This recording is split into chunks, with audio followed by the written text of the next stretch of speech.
I think both people have to want that ending in equal amounts, right?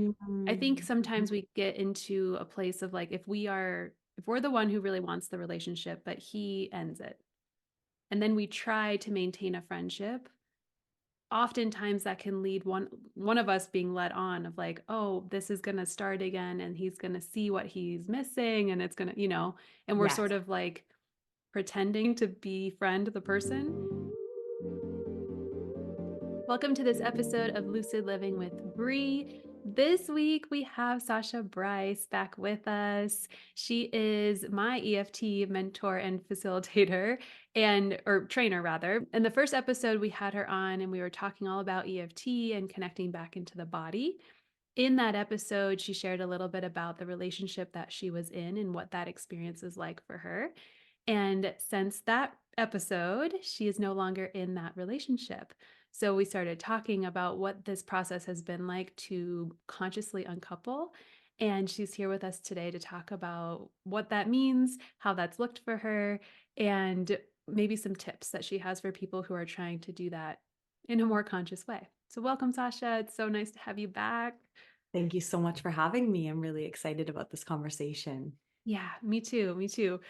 Before we started recording, we were kind of talking about the the name conscious uncoupling and how it has some sort of charge for people typically. I know for me, I immediately thought of Gwyneth Paltrow and her uncoupling from Chris Martin. And share a little bit about what that term meant for you before this experience. Yeah, I always felt some resistance towards the term. I still do kind of think it's a little bit cheesy and there's a way that it feels a little like new agey or something like Yeah. this, but at the same time after going through the experience, it does feel like it's quite accurate. Yeah. Yeah. Description. It would be interesting if we referred to the flip side of like, instead of my partner, it's like I'm coupling with this person. It's like just not a term that we use as often, but the conscious part of it, I think, is a really important piece of both people showing up with an intention to do this uncoupling or this detaching in a mature way. Absolutely. Yeah, absolutely. Yeah. Before this experience, had breakups in the past sort of ended with we don't talk anymore or I don't like this person or sort of what did it look like before? Yeah, so I was in this partnership for 5 years. And for those of you who remember from the last episode, we actually met at an EFT tapping course. Yeah. So that set us up for a pretty, like, it was a good setup because he was clearly doing work on himself, and so was I. So we were both tapping practitioners. And I think you meet people in relationships that are a match, I think, for where you're at in a lot of ways and mirror things about you. Mhm. So previously, before that 5 year partnership, I was actually single for 7 years. And I was really focused on yoga. So I don't know how much you knew about that, but I kind of consciously chose not to be in a partnership because I was actually just out of a 5 year partnership before that 7 years. So, and back then I was a lot younger and it was definitely a less conscious process. I wouldn't say I've had, the most tumultuous breakup experiences as I've heard some people have, where it can even become like violent or filled with all this type of energy, but it wasn't done with nearly as much care or awareness on either Yeah. of our parts. Yeah. Some of that I think comes with age. A lot of it comes with maturity. A lot of it comes with self-work. Like for Exactly. for young people like in their 20s who are able to do this, I like am just amazed at the the pace at which they've arrived at that like Oh, yeah, the generation before, I mean, that's come after us. I think that they have a lot more tools and awareness and are Mhm. exploring polyamory consciously and like ethical non-monogamy. And I've had some conversations with people in their 20s, and I'm like, that was not where I was at when I was in my 20s. I just find it really, really powerful to see the way it's evolving for at least some people. Yeah. Yeah. Oh, it's such a trip, right? I'm sure all generations experience this on some level where we look at the one behind us and are like, "Whoa, like you've really got it together," in ways that took us a lot longer to get to. Totally. Yeah. Yeah.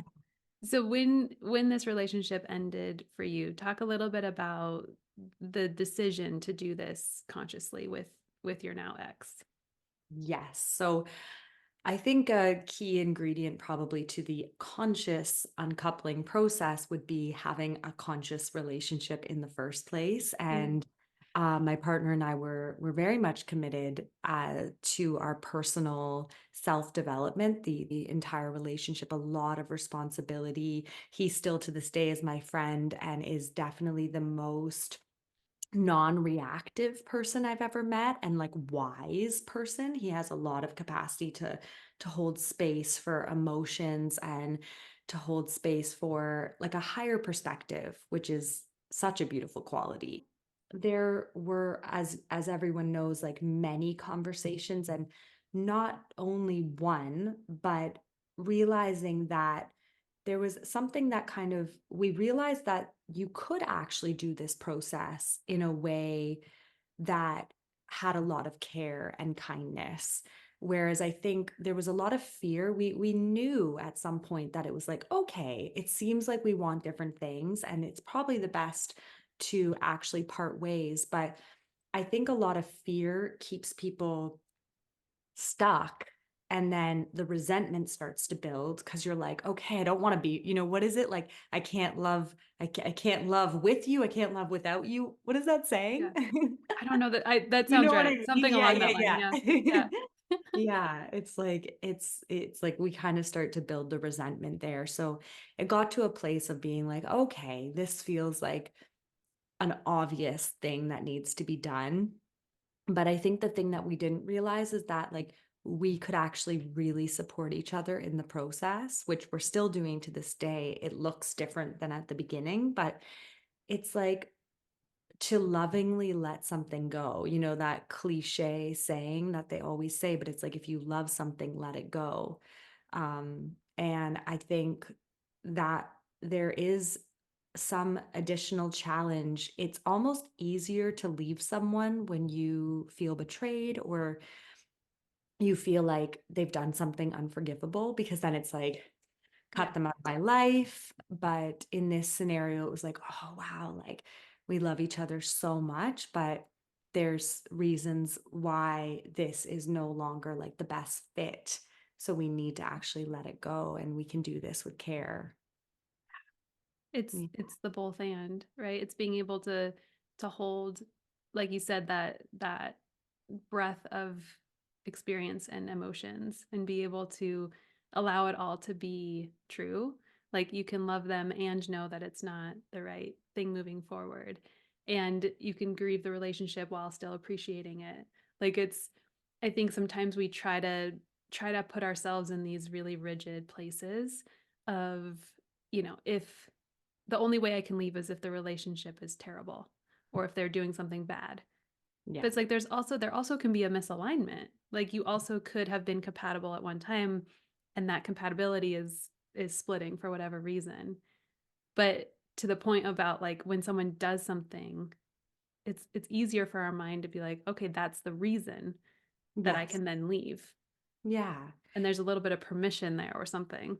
Yeah, like justified, it's like a justified separation in a way, Yeah. because that makes sense to everyone. And it's like you can you can kind of say like this is why. And I think that was an actual challenging part, was that like my family and a lot of people like just didn't understand. Like, Yeah. you guys still want to hang out or have dinner together, but you don't want to be together. Like it was Yeah.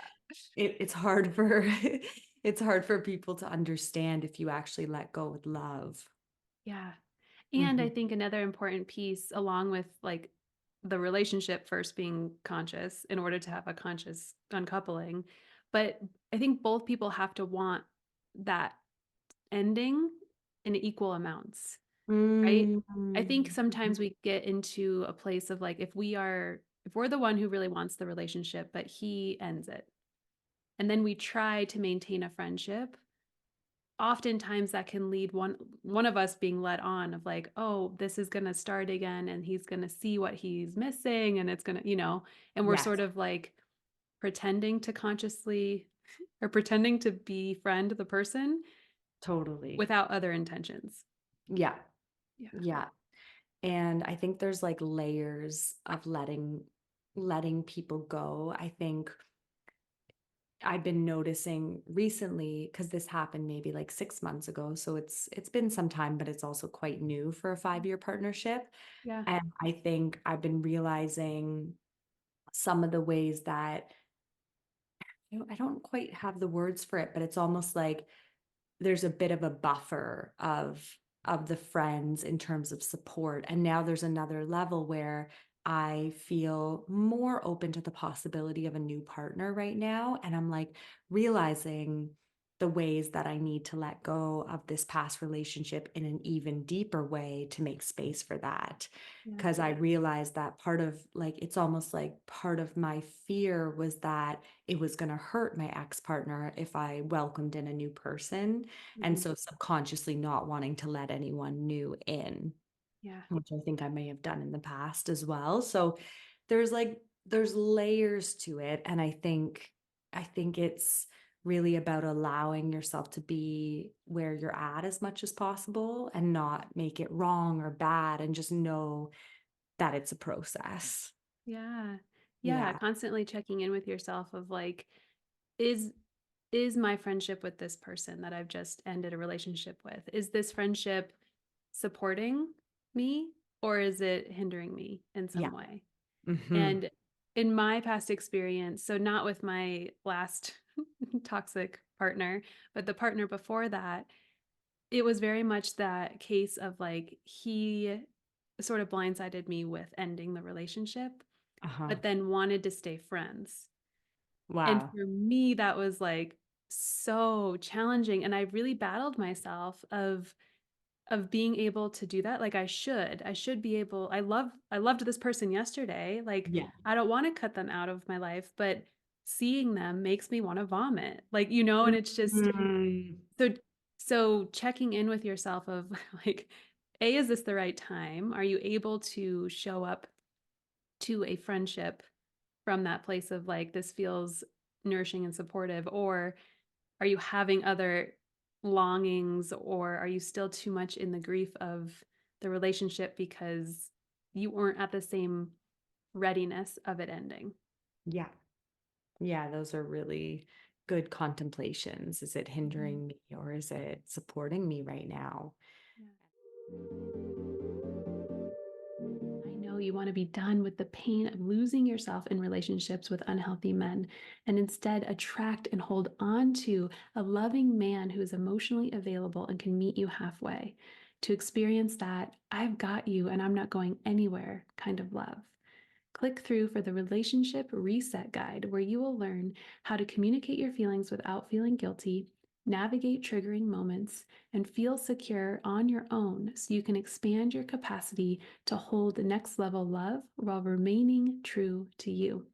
Go to briewolta.com or click through the Relationship Reset Guide in the show notes. Yeah. And I think to have a lot of grace for ourselves, because I feel like we live in a very black and white type of thinking culture where it's like, okay, you've broken up and now it should be like this, or we like you're saying the this and Mhm. so having a lot of grace for the process has been helpful to me because it's Mhm. like, all right, now I'm seeing where maybe him being around my family is not helping or supporting in the way that it was at the beginning.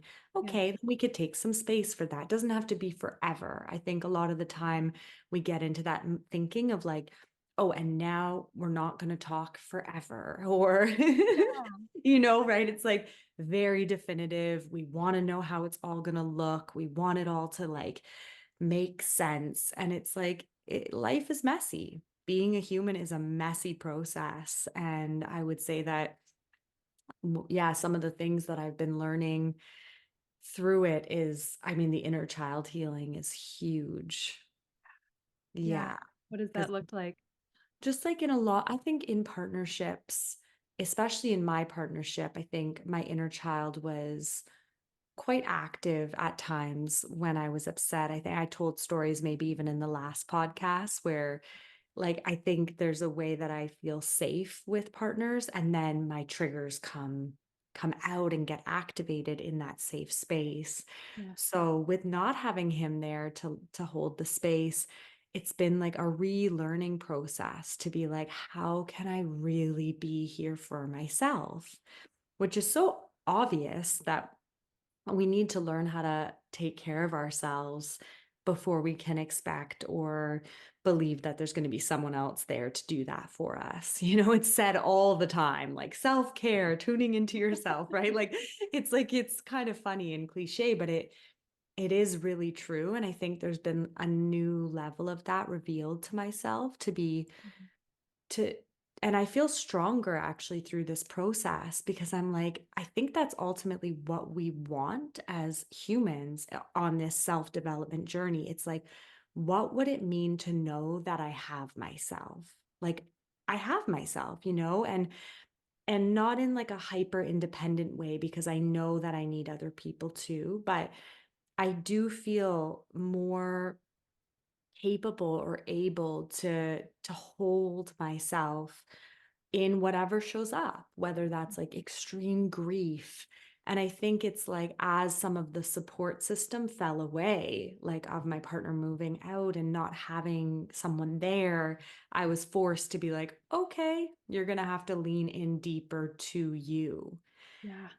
And if you can have yourself, then, I was even talking to the students in the certification today because so Mm. many people have fears of like, what are people going to, are people going to bully me online? Or, we hold Yeah. ourselves back. What are people going to think of me if I go like this? Or, and for me in my 30s, going through a breakup with a 5-year partnership, it's kind of like there was some shame there and fear because my family's like, well, when are you going to have kids? And Yeah. like, this is your last chance, and things like Oh, you're like, it, not helpful, mom. yeah, I know. But it is Yeah. like there's so much conditioning around like how we can get it right and like fear if we go off track. And then it's like, but I think I realized that today in the tapping circle, I was like, I remember I used to be afraid of what people would say to me online. And now I'm like, try me. You know Yeah. what I mean? Like, what are you gonna tell me? I look stupid? Like, Yeah. it's like, okay, I really genuinely don't mind.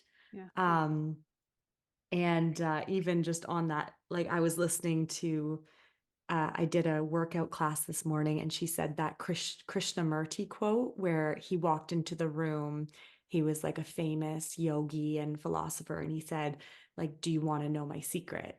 And he said, like, she said, people had flown all over the world to see, and it's like, what's like his enlightened secret? And he just Mhm. said, like, I I don't mind what happens. Ah, Like oh, I don't mind yeah. what happens. And I feel that more and more. I'm just like, okay, you know, um, it'll Yeah. be what it'll be. That, Yeah. well, that unattachment, right? It's Yes. like a lot of our Yeah. suffering comes from the like clinging that we're holding to some way we think it should be, Yeah. right? And to your point about the like your parents having opinions or people having opinions, it's like sometimes we look at the endings of relationships as failures. Like, Hmm. oh, I wasted 5 years and Yes. now I'm failing because it didn't work out and I'm failing at becoming a mother, like whatever you're failing at. And seeing like every day that you spend in connection with somebody, you're learning, you're growing, you're like messing up and rebounding. It's just like so much is happening during that Yes. time that Absolutely. to just sort of write it off as I wasted 5 years is a real disservice to being able to use all those gems that you've uncovered because of either the safety of that person or just the dynamic of like what did come out of you because of this person or because of this relationship, and Absolutely. and using that as like maybe not using it but seeing it as like such an honor to be able to have spent this specific amount of years with this person. Oh, absolutely. It's I had someone say to me, it's like the purpose to the way that he saw it was like the purpose of any relationship is to learn about ourselves. Yeah. When you think about it, because I know your work, Bree, like it's like our first relationship is, and our only like infinite relationship is the one with ourself. And when you have these connection with other people, it's like they're all here to show us things about ourselves. And I think a few friends have said to me, it's like through the breakups too, like breakups are such, they're like, there's so much gold, for lack of a better Yeah. term, that you can mine from like the depths of pain that you have to go through, right? It's like you have to let go of this person that you thought was going to be there forever. Yeah. And I think that's kind of what we're here to do in general in life, right? Like it's a letting go process, because we all know we're going to die, Yeah. and we have to let go of everything eventually. Yeah. So there's like so much wisdom and growth that's available. And I think that's one of the reasons I think just being as conscious to the process as possible. Hmm. And yeah, there's been ways that I've avoided grief. Like I think there's only so much grief we can handle at one time. Yeah. And yeah, and I think that it what I've seen too is that you can't, it's like you can't escape the pain. It will come, Yeah. it'll be Yeah. there. And it's okay if it doesn't happen all at once, because I think we get little relief from life. Like Yeah. even I went to Mexico for a month, and I felt like life was like, just enjoy. Like, it was just like swimming in the ocean, and then I came back home and I was like, oh, like another wave Yeah. of grief hit Yep. me. And I'm like, whoa, I thought I Yeah. was done with that, but it's waves. That's why Yeah. grief is so hard, is because we don't have the roadmap. Like we No. don't have the time frame. We don't know, like, on this Sunday of this month we're gonna need to cry. Like it's just, it hits you at the grocery store, or it hits you on Yeah. vacation, or just whatever. There's so many associations and different ways that different emotions are connected and exposed. So like we want to have this control of grief, and we Yes. want to know what we can expect, and like if you can just help yourself expect that you aren't going to be able to anticipate when it's coming, and that with each wave you just try your damnedest to just meet it and Yeah. feel it, like that's what's in your control, is to choose to be with the feeling when the feeling comes. Absolutely. Absolutely. And grief is, yeah, it's I was listening to a talk about grief, and it's like it's the one thing, like everyone's gonna feel grief, Yeah. right, in this life. Like whether it's a breakup or a loss, like we all feel it in some ways. And that's exactly it. We have to learn ways of being with it. I think it's Yeah. a hard one to be with. Yeah, I mean, you can categorize grief in a lot of different ways of, Mhm. a smaller grief of, changing a job. Like Yeah, maybe you loved the job, but you found something better, and there's still some grief in letting something go. exactly. Anything that's held space in our experience, in our heart, when that leaves, there's a void, Yeah. right? And there's grief in that, because we lost something, even if we gained the most magnificent thing, Yeah, right? absolutely. So like just giving yourself that frame of, this is the human experience, and we have grief in many ways. My partner jokes with me, like, I have a hard time ending shows, like like a series, and Yeah, I it is never sad. It I is. never want to finish the last episode, because I'm like, well, then it's going to be over. And so we joke about these, like, that I grieve each like Each each show show. that I watch. And I'm doing better at being able to let it go, but like there's something in there for me that's really, it's not about the show, obviously, Yeah. but it's just sort of presenting in this really unique way. And it's the same with like audiobooks or podcasts. Like I leave the last 10 minutes so that I can know that Kind it's of still come back. there. Yeah, Yeah. yeah, it's Yeah. so human Yeah. to not want the ending, not want the goodbye. Yeah. Yeah. And I'm curious because I haven't had the experience of having an ex like hold you in the grief of the relationship. How is that experience? Like what were there any surprises that have come up in sort of this new interaction or new dynamic? Surprises. It's kind of continuously evolving in some ways. There's a lot of deep care for each other. I think something that I've recently been noticing is just like it's almost like a bit of a mothering energy where I feel concerned if he's okay. Yeah. I'm just like, are you okay? And I remember like the last time we were together kind of processing some emotions, he sort of like laughed and smiled and was just like, I'm a grown ass man, Yeah. like Yeah. like I'm gonna have days where I'm not okay, but like it's certainly not gonna be because of you. And it just surprised me, I think, a little bit of how much concern there is. Mhm.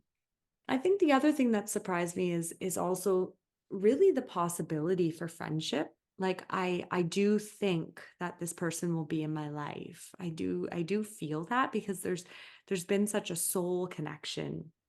And I think when you're at a level of awareness, there's a possibility that you could even like we said to each other, because it's one of our friends said like, oh, just wait till both of you get new partners or one of you gets new partners, there's no way it's going to work, I've been there. Yeah. We both kind of were laughing because we're like, we're not like the average person. Like, I don't think people know how weird we are. And there is this way where it's like I feel sort of excited about that for him. Like I would love to meet a new partner of his in the future. And like who knows, right? I'm human, so Yeah. we're all human and you never know what you're going to feel in the moments. But there is that has sort of surprised me of just this feeling of like I think we could transcend some of those old stories that you can't associate with people because you've dated them in the past. Like, why? It's like you've shared such wonderful years together. And I've heard so many different stories from people, like even one of my friends, her parents and their neighbors, they decided to swap husbands and wives, and they're all besties. Yeah, so they were living like it was a Oh, very unusual story, but yeah. she said it was like unbelievable. Like they were all neighbors and they just realized there was like such a better compatibility and they're all Wow. hanging out. And I'm like, yeah, like more to that kind of story. Cause I think there's just so many narratives in romantic comedies and movies, and we're Yeah. fed this idea that it's like dramatic and you have to really not associate with your past like partners. Yeah. You have to be In in our last episode that we did, we talked a little bit about like the fear, being in the energy of fear or in the energy of love, right? And we're trying to always move ourselves back into the energy of love.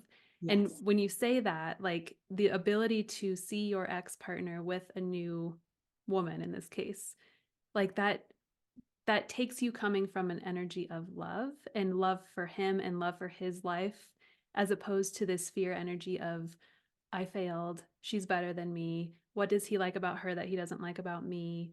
Like the jealousy, like Oh, for sure. flavor, right? Yeah. Which I think if people haven't done their own work or can recognize, like, oh, a jealous part of me is coming in, and then tend to that jealous part so that you can move back into the love energy. Like, if you haven't done that work, we sort of default into this has to be my fault. I have to be the one that wasn't good enough. If I Right. could just change XYZ about me, then he would like me like he likes her. Like Right. it's so much easier to just be in that. Default into Yeah. those programs. Yeah, which brings us back to almost that inner child work because if you haven't done the work on yourself, like I've done a lot of work on myself. I'm still doing it. It Yeah. doesn't end. It's not like, oh, now I'm healed, but I Yeah. do feel, as I said, more in a place of like being able to hold myself with love and compassion and acceptance for who I am than I ever have in my life, for sure.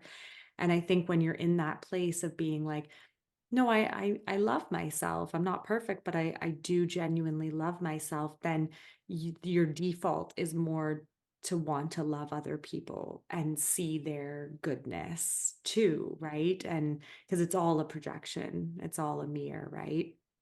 Yeah. And that's a really good point.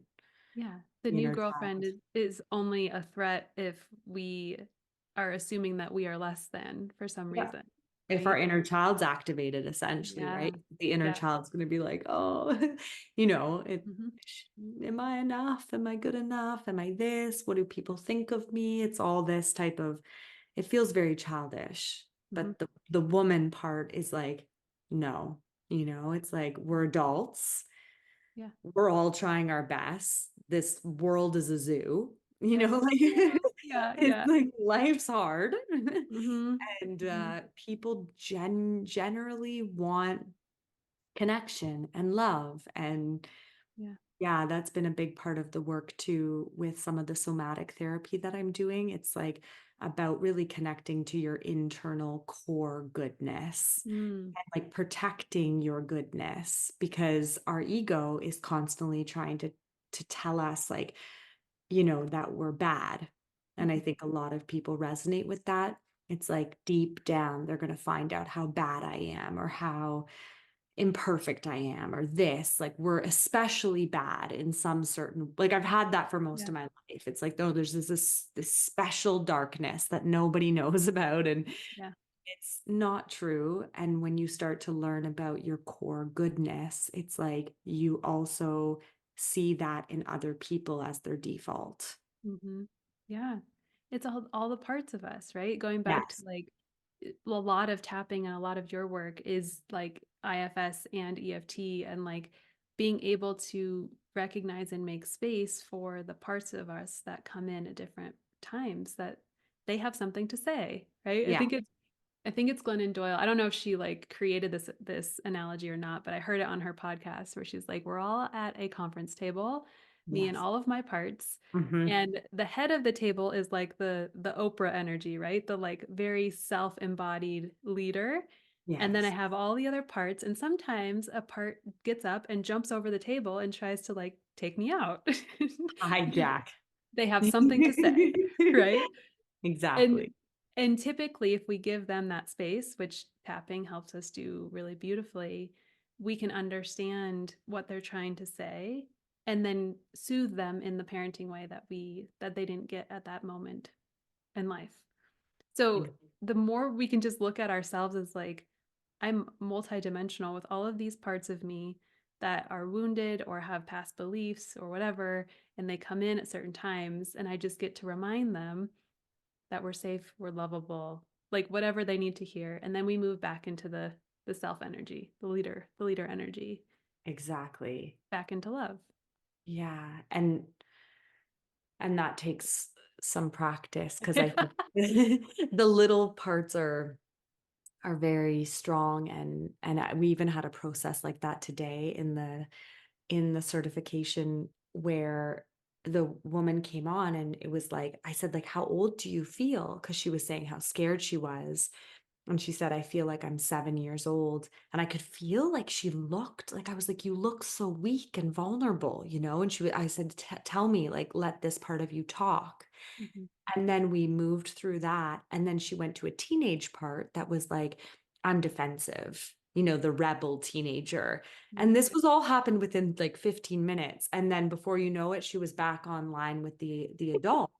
It was, and she said, like, my adult has a New York accent and she's smoking a cigarette. And she was kind of telling us about what that badass energy was saying, like, Yeah. listen up, kids. Yeah. We're gonna Yeah. be fine, And it Yeah. was just such a cute reminder of it's like we get enmeshed with, Mhm. and those young parts need to know that we're no longer 7 years old, Yeah. grown ass women, right? Like Yeah. they actually need to be reminded. But when we get stuck in and meshed with them, it's like we become these vulnerable children and we're just like, Yeah. oh no, I'm gonna be alone forever Yeah. and nobody loves me. And Yeah. it's people, whether they have, whether they're versed in IFS or not, you hear people all the time say, well, there's part of me that thinks this, but another part of me thinks that. Like, we know that we have a multi experience happening inside of us.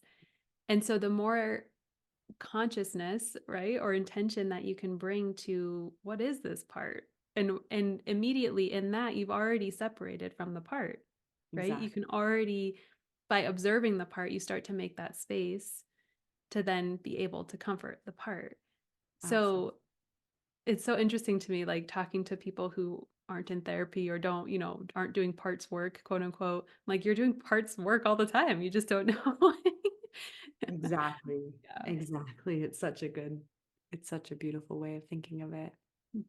But meeting ourselves with compassion, all the parts of us, the inner Yeah. child and all the parts of us with compassion Yeah. is the key, because we can't like criticize our way into healing. We can't judge ourselves into like feeling feeling complete about the relationship. It's just compassion is the way through. And Hmm. being able to sit with yourself in like, of course I'm feeling this. This makes total sense because my 5-year-old did experience that and had the experience that men always leave. So of course she still believes that, Hmm. right? Like, instead of being like, why the fuck do I still think that men are going to leave? I know I'm a grown woman. Like, I left this guy or whatever. Being able to meet yourself with that like, of course, Absolutely. energy.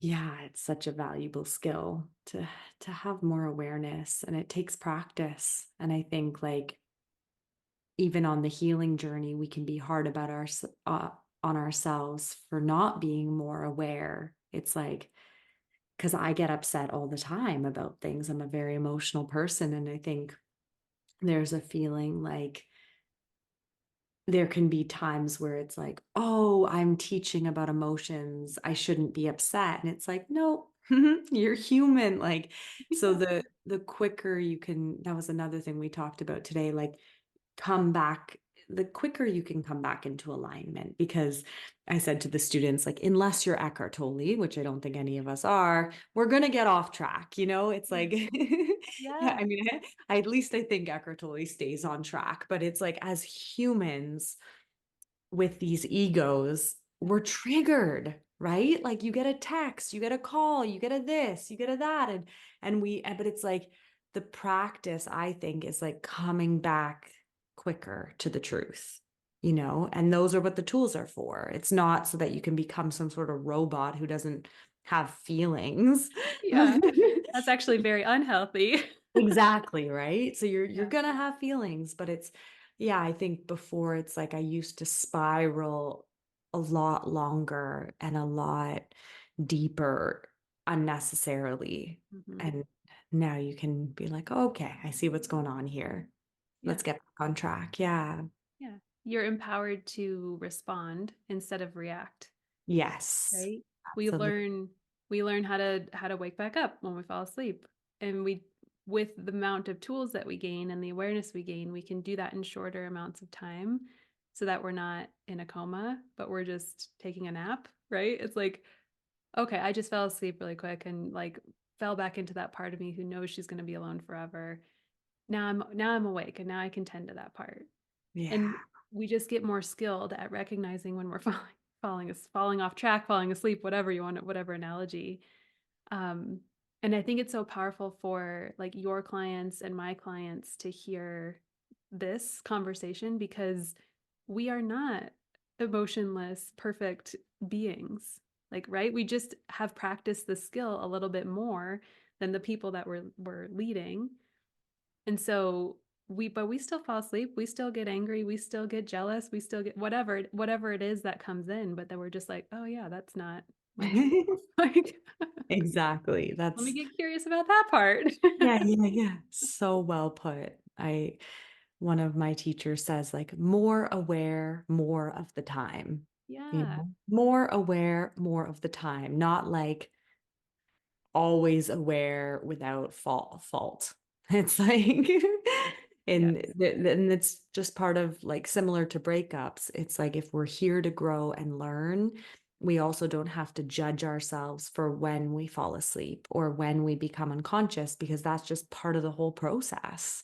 It's Mhm. like, yeah, some things have to fall apart and it opens space in our hearts and then it comes back together. And it's like thinking of it more like a garden or more like a cyclical experience of being human, Mhm. rather than kind of this patriarchal type of like constant progress and, Yeah. linear thinking. And it's Oh, like, no, it's a garden. Like things are dying all the time, yeah. look at nature. It's just dying and coming back, and it's all kind of part of the cycle.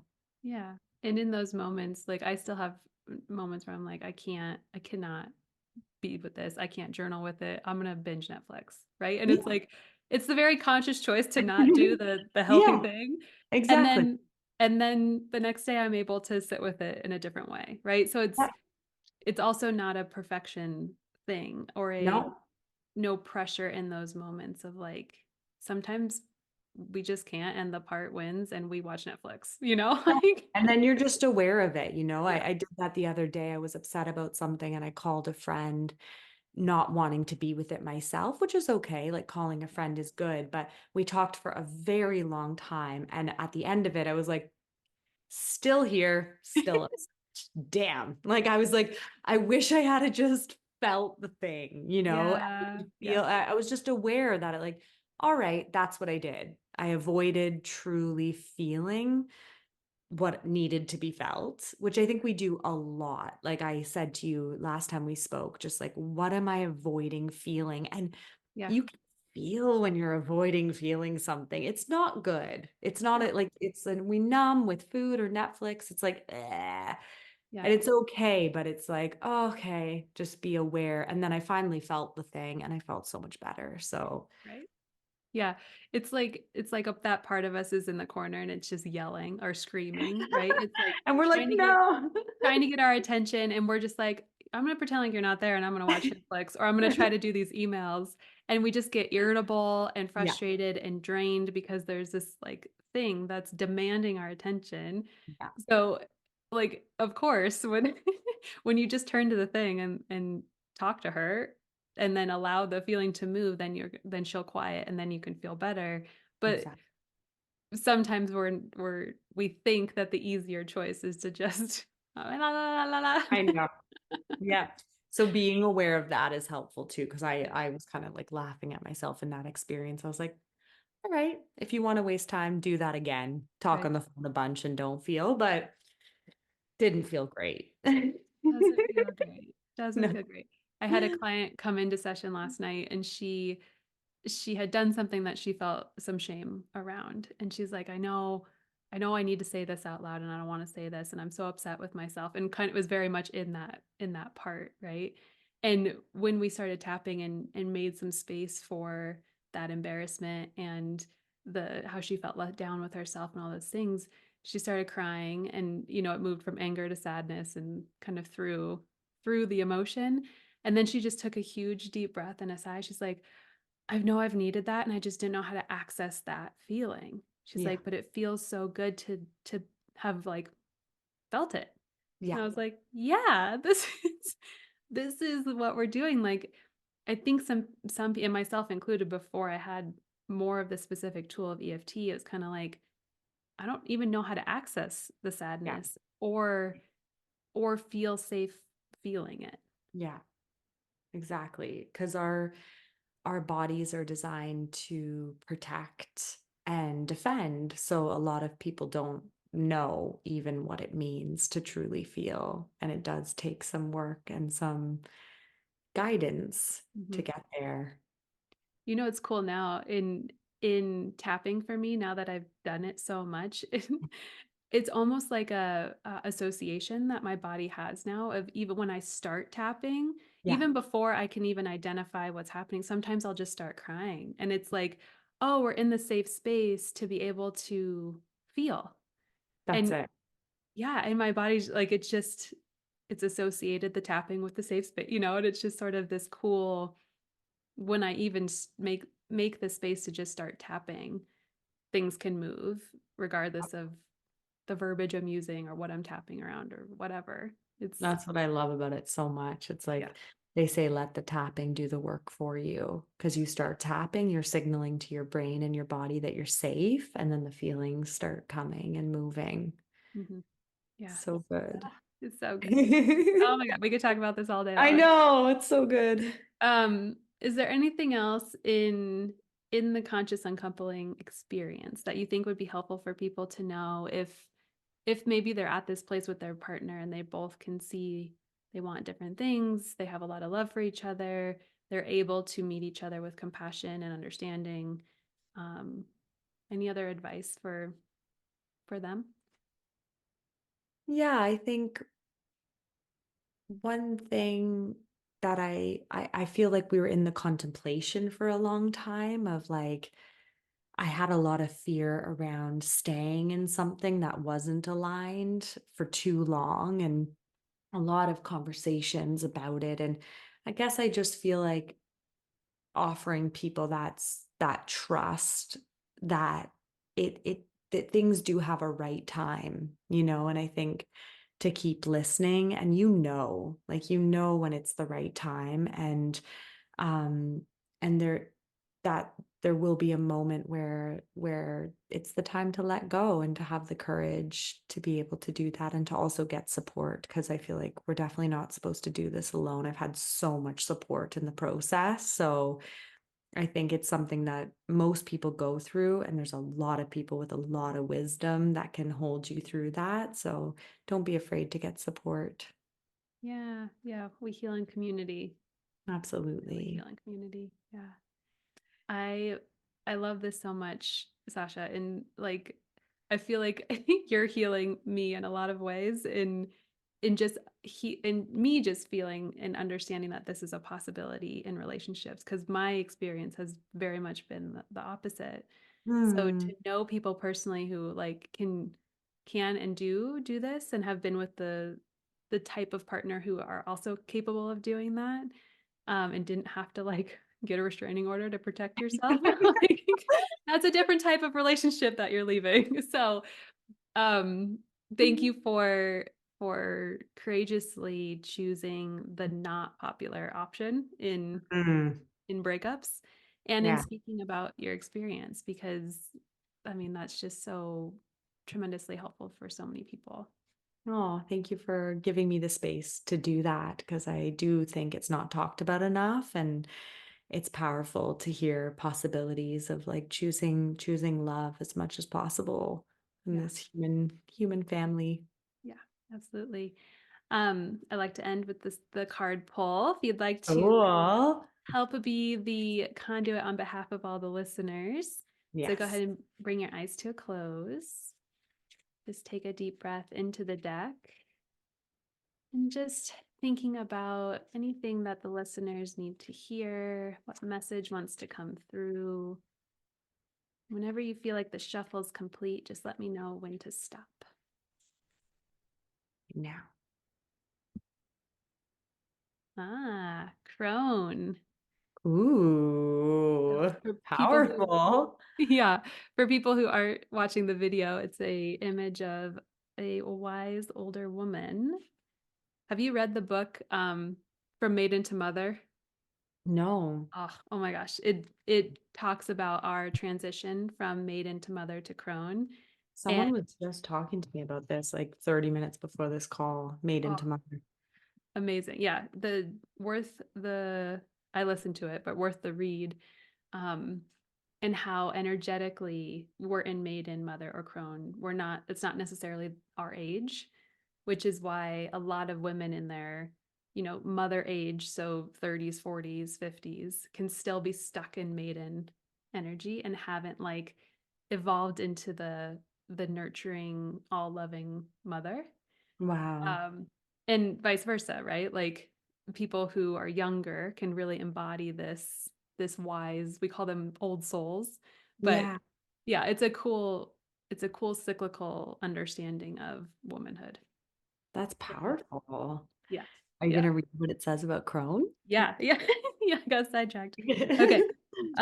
Crone, a sacred historian. She's here to comfort you. She brings a clear vision of what was, so that you remember you have survived life's darkest times and have the scars to prove it. Her worn face is a badge of honor. She's no longer seduced by the shoulds of life. She is here to encourage you to keep your eye towards your best future self, knowing that every misstep, wrong turn, and failure is part of the richness that life and longevity have to offer. Crone is the wise elder who needs not explain, defend, or reason. She knows her truth and accepts her victories and her failures equally. Do not look backwards with regret over things that cannot be changed, or you will not rid yourself of the bitter taste in your mouth, and the meaning of your experiences will be soured. Crone doesn't give a fuck, and neither should you. I love that the end part was just Yeah. cherry on top of the conversation. Yeah. What is the saying? Like the youth is wasted on the young or something? Yeah. Like Yeah. as people get older, they just care less and less about what they're wearing or what people think, or they just don't give a fuck. Exactly, which I think we all could use a little more of, especially Yeah. the women who I work with. And it's like, yeah, just more freedom. More freedom. Yeah. More trust from your loving parent self that it can take care of all of the parts that need them. Yeah, it's like that inner Oprah or that inner, Yeah. like that inner wise woman that's like, Yeah. okay, someone commented on my thing. Like, who cares? We Yeah. are kind of talking about that energy. Yeah. Yeah. Beautiful. We all have access to that part. Yeah. Oh, so good. Yeah. Where can people find you, Sasha, if they want to learn more about your trainings or tapping? Mostly on Instagram. So my name, Sacha, Sacha. Some people get that wrong. Bryce dot EFT. So I'll be on Bree's page, I'm sure, but Yeah. Instagram is probably a great place to go. Perfect. Yeah, and I'm going to link to everything in the show notes here too. Perfect. And for those of you listening, if this episode resonated and you know somebody who is going through a breakup or about to exit something and this would be beneficial, please share the episode. Also, if you leave a review or you rate the show, it helps other women find it organically. So you can give a little back by doing that quick action. I think that's it. That's all I got for today. So until next time, thank you so much, Sasha. Thank you so much, Bree. Thanks, everyone listening.